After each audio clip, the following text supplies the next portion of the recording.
that Samuel gave me. It's personalized for our class. Okay, so today we're gonna be making breakfast sliders, and actually I'm gonna be having these for dinner tonight. Sometimes when I'm in a hurry, I'll make breakfast for dinner. It's a good, quick thing. Okay, so to start off, I'm gonna tell you what you need. You need Hawaiian rolls, you need 12. You need cheese. Now you can use whatever kind of cheese you want. I'm using cheddar, and I'm gonna grate it, but you can use sliced cheese if you want to, that's easier. You're gonna need 8 eggs. You're gonna need some kind of breakfast meat. I'm using just lunch meat ham, but you could also do bacon or sausage, but I thought it would be easier for you kids to just do it with a ham because you don't have to cook it. You can kind of get splattered with the grease when you make bacon or sausage, but if you want to do that, your parents can help you with that. We need salt and pepper, a little bit of butter, and a little bit of brown sugar. Okay, I'm going to show you what to do. Now the first thing is your parent needs to slice the bread, the rolls, the long way. So I did that already, and I'm not going to show you how to do it because I don't want you to do it. But I just want to tell you that what I learned when I was a little girl, before I even was able to use knives, I learned how to slice bread and cake. And the reason I learned it is because my grandma, my great-grandma actually, lived to be 102 years old. So when I was a little girl, she was really, really old. And every year she would have a birthday, and she'd be 90, and she'd be 91, and 92, whatever. And every year she would have an angel food cake on her birthday. And we'd have a ton of candles. And every year she would say, you know, you don't slice an angel food cake, you saw it. And so I learned when you have something soft like bread or angel food cake, you're gonna saw it when you're cutting it. But make sure your parents do it. Okay, so we start out, we're gonna have a pan. And you know I like to either put parchment paper or foil in the pan because then it's gonna be easier to get out and not stick and make a mess. So you're gonna go ahead and put your, of course you have clean hands, so you can go ahead and put this in the dish and take off the top. And we're gonna add everything right there. Okay, so let's put that to the side, and I'm gonna show you how to make scrambled eggs. Now you might already know how to make scrambled eggs, and if you do, then you can skip this part and just do it yourself. So we're gonna make the scrambled eggs in a bowl. But you know what? I probably better get my cheese ready first.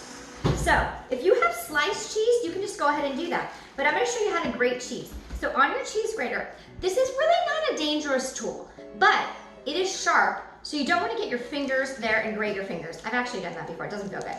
Okay, so all you do is take your cheese, and you always want to bring it down, down, down, like that. And if your cheese is too big, you might want to just take a littler piece. Some people have cheese graters that are like this, and they put it on top of a bowl. So if you have a flat one, you do it like that, but you're always going in one direction with the blades. Okay, so I'll set that aside, and I'm gonna go ahead and make the eggs. I'm gonna use 8 eggs in this. I'm going to put a little bit of milk in with my eggs when I'm making scrambled eggs. Some people don't. And then when you do it, just kind of look in and see, I got a little bit of shell, no big deal, I'll just take it out. Okay, so when I crack my eggs, what I do is I hit it once on the side of the bowl, pretty hard so it cracks, and then I just open it. Try not to break the egg too much. You want to just have one break in the middle. If you start breaking it into a million pieces, and it gets all in your bowl, and it's just kind of tricky. So that's 6, 7, 8. So next I'm going to beat the eggs. I just take my little egg beater and do it by hand. That's how I usually do it. And then I'm going to pour in about 2 tablespoons of milk while I'm beating. And just get it mixed up. So when you mix it, you want to just not see those yolks in there. You just want it to kind of be all combined. So there's just yellow, but not see any yolks. Now if you have those eggs that are they kind of look like a milk carton, that are already mixed up, you can just use those eggs if you don't have eggs in a shell. Okay, so now I'm gonna cook my scrambled eggs. So I'm gonna add about a tablespoon of butter to the pan, and I'm gonna turn on the heat. Okay, so I'm gonna heat this up, and the butter's gonna melt. And as soon as the butter melts, I'm gonna go ahead and pour in the egg. So make sure you have an adult helping you with this so that you're not gonna burn yourself. Okay, so I'm just gonna melt that butter. Some people use more or less butter. I don't like to use too much butter in my eggs. I don't know, I guess I just feel like you can get too much fat in there if you use too much butter. But the reason you use butter or Pam spray or something like that is because your eggs will stick to your pan. Even if you have a good pan, they will stick. So you need something like the butter to keep them from sticking. Otherwise you're just gonna have a big sticky mess in your pan. Even when I do this, sometimes it still makes a mess in my pan. Honestly. Okay, so there's my butter. It's just about melted. Then I'm gonna pour in my eggs. Okay, so when you're making scrambled eggs, all you do is just keep mixing them. Okay, so I don't really need to use this. I like to use one of these scrapers, or some people can use a wooden spoon. And all you're gonna do is keep stirring them. So just you can let it get cooked for a few minutes. Put the salt and pepper in. I don't actually measure my salt and pepper for this. I just shake some in. But just remember, like on the salt, to take it easy with the salt because you can always add more, but you can't take it out. All right, so I'm gonna let it sit there. Then I'm gonna keep mixing it around.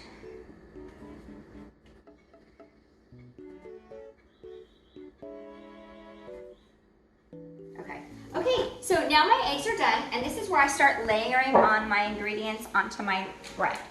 So I'm just gonna take and I'm going to spoon the eggs onto this. Let me move some things out of the way. This is what is a little tricky.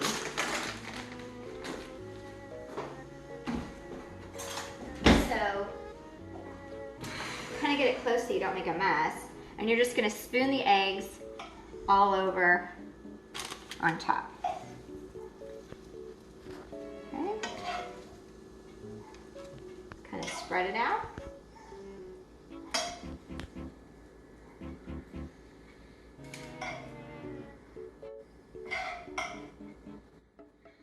All right, next you're gonna you're gonna just layer the ham and the cheese.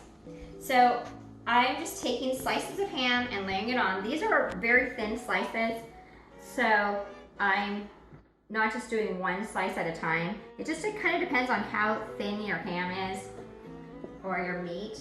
You just want to put on as much as you think you want. This was less than one package of ham. So there you go. And then I'm gonna put the cheese. Now if you have the sliced cheese, it might be a little easier to put it on. So I'm just gonna put on the amount of grated cheese. Now, you're probably saying, well, isn't the grated cheese gonna come all out? Well, it's gonna melt in the oven, and so it will not come out all over. That's why it doesn't really matter if you have sliced cheese or grated cheese once you cook it, because it's just gonna melt. Okay, so I used less than 2 cups of cheese for this, grated cheese, if you wanna know how much you're using. 2 cups would be plenty, probably more than you need. Okay, then I'm gonna go ahead and put the top back on. And if you think of other things you want to put on your sandwich, you can change those out if you want. Now, I need to do the glaze on the top. Now, this is what they call the secret sauce. Have you heard that term? The secret sauce is what makes it really, really good. Okay, so I'm gonna put in, I don't really need half a cube of butter. I need I'm guessing about 3 tablespoons of butter. Okay, so about 3 tablespoons of butter, and I'm gonna melt it in the microwave and then add my brown sugar to that. So it took about 30 seconds in the microwave to melt the butter. Now I'm gonna put about 2 tablespoons of brown sugar in. And for this recipe, your measurements don't have to be super exact, just kind of the way you like it. So I'm just gonna mix this up. Now, if you have a pastry brush or a cooking brush, you can just brush that on. But let's say you don't have one of those. If you don't have one of those, just take a spoon and just kind of smooth it on like that, okay? And because you have this parchment paper, it's not a big deal if you miss and go off the edge. But just go ahead and put that all over. And then you're gonna put that in the oven and get it nice and toasty and melt the cheese. Now, if you want any fancy, you could put some poppy seeds or sesame seeds on it before you put it in the oven. Okay, so I cooked the sliders in the oven at 350, and I did it for about 15 minutes. It says 15 to 20 minutes. So here's what it looks like when you take it out. Okay, you can see that I put some poppy seeds on top, and everything's all melted, and that looks really good. So then I'll show you how, well, your parents are gonna have to do this part, but I'll show you how I get it out to cut it. I can kind of use this parchment paper to just lift it out onto the cutting board and cut it. So I'm gonna just lift it out, there we go, and then I'm gonna cut it into slices. So then after your parent cuts it, you have your breakfast sliders.